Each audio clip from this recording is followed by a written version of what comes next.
ఏటేటో మాట్లాడుకుంటున్నారా? మన గురించి మాట్లాడుతుంటే మనం ఫేమస్ అయిపోయినట్టేనే. ఒరే, నీకు నాకు ఏదేదో ఉన్నట్టు మాట్లాడుకుంటున్నారా? ఇప్పుడు ఏటత్తవే? అందరెలాగా మాట్లాడుకుంటారు కదా, అది నిజం చేసిస్తే ఎలాగుంటదా అని.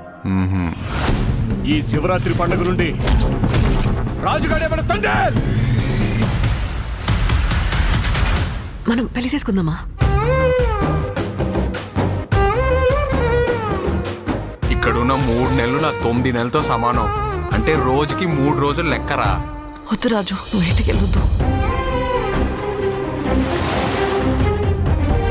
అలా గుండుకే నేను వదిలేనే.